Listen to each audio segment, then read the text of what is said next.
Hi guys, it's SkintBoot here, and today what I'm going to be bringing you guys is actually the third No Man's Sky video in a row. But today is going to be a very good day for No Man's Sky, as we now finally have a new update to the game. And this update comes in the name of the Pathfinder update. In today's video, I'm going to be talking about some of the biggest features of this update. Not all of them, because there are a load of really small things which I will leave down below for you to check out for yourself if you wish to do so. But I'm just going to be talking about some of the biggest and most important things, speculate about them a little bit, just generally talk about them. So first and foremost, we now have support on No Man's Sky for the PS4 Pro. Now, I know obviously this doesn't benefit that many people. If you have a PS4 Pro, then good for you. You now get 4K quality, you get stuff like improved lighting, higher textures, all of that good shit. They just basically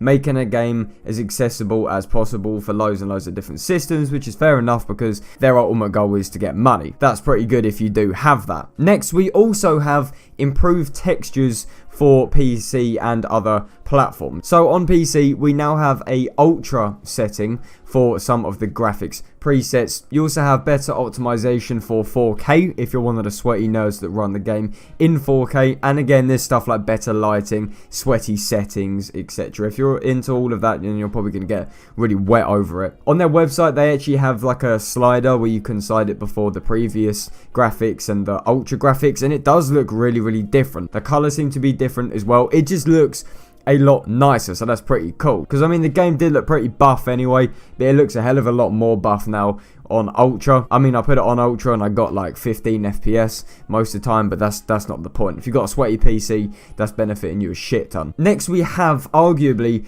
the biggest change in this update, and that is the addition of vehicles. So unlike what I said in my first video, there is actually 3 new vehicles instead of 1. We have a Roamer, which is like a all-round, all-good buggy for just generally exploring and, you know, just roaming around, as the name suggests. It does actually kind of resemble the Borderlands vehicles a little bit, in my opinion. We also have the Nomad, which is like a small little pacey thing, which can also go on water as well, which is really convenient if you live on, say, like an island or a planet with loads and loads of water, because otherwise it'd be ultimately pointless if it couldn't go on water. And we have the Colossus, which is a big old fat tank with a laser on top, which can be used for mining or for combat. This is all customizable. All 3 of these cars can be customized to your liking, which is really interesting. My only gripe with this is that these vehicles can only be used on your home planet, and I get it. You know, it's all about exploring your own planet. I completely understand that. However, if you're landing on a new planet and it's toxic as fuck, sometimes I want to explore it, but at the same time, I'm dying. So maybe a vehicle would be quite useful for that, to perhaps get a better idea of the planet you're landing on, instead of sort of basing it off the first kind of like centimeter of rock you see before you nope the fuck out. In some people's opinions,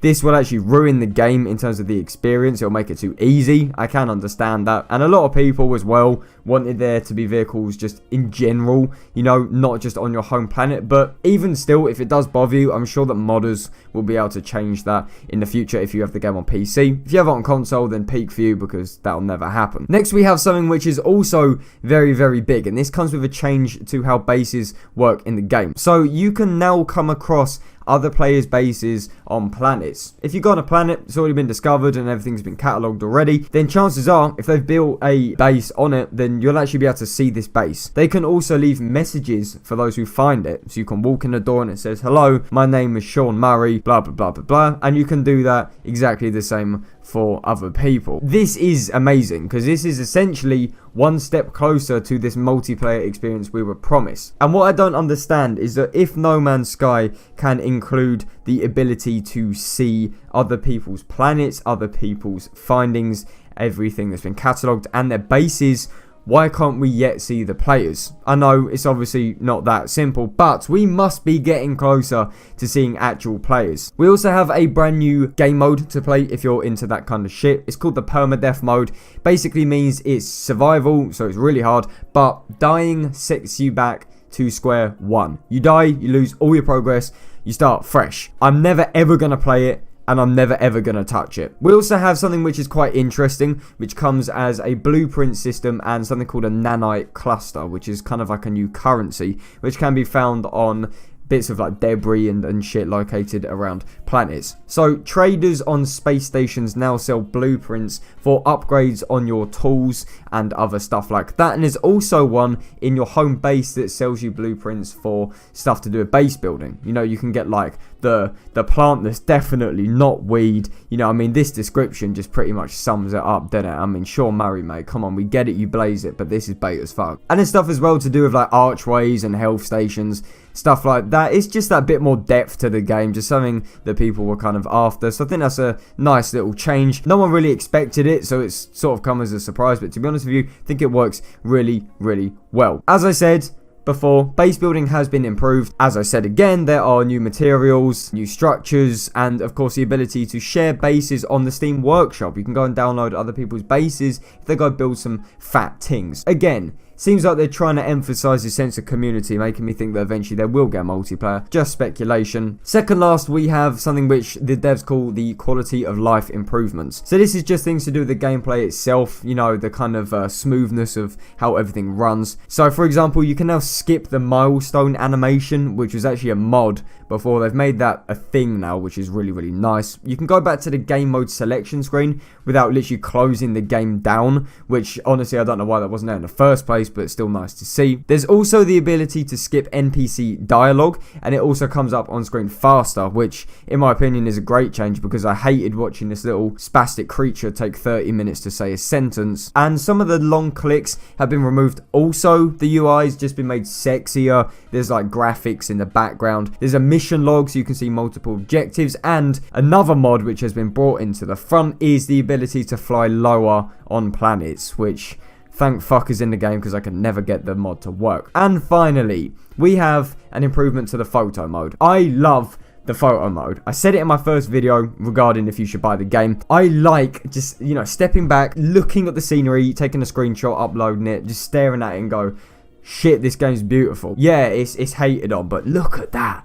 That is buff. So with this update, they've introduced a variety of different things to aid photo mode, just make it that bit less basic. You can now have a free cam, so you can leave your body and it pauses time so you can get some nice aerial screenshots, which otherwise wouldn't have been possible unless you're in your shit, but even still you have this fat metal structure blocking 80% of your screen. You can also change the time of day, the position of the sun. There's things like filters as well. There's just loads and loads of different things which have been added to the photo mode. So if you love taking photos, you're a budding photographer, this is going to be right up your street. This also means that there will probably be some kind of photo contest for the community like in GTA 5, which they do quite a lot. And No Man's Sky would easily fit this because the game is downright beautiful. But yeah, that is pretty much all of the major changes. There are like bug fixes, things like that, but there will be a link to the article in the description down below if you do wish to go read that, which I would highly recommend. But that's pretty much the end of the video, guys. I do hope you enjoyed. As always, if you did enjoy, then please do feel free to leave a like on the video. If you guys could also subscribe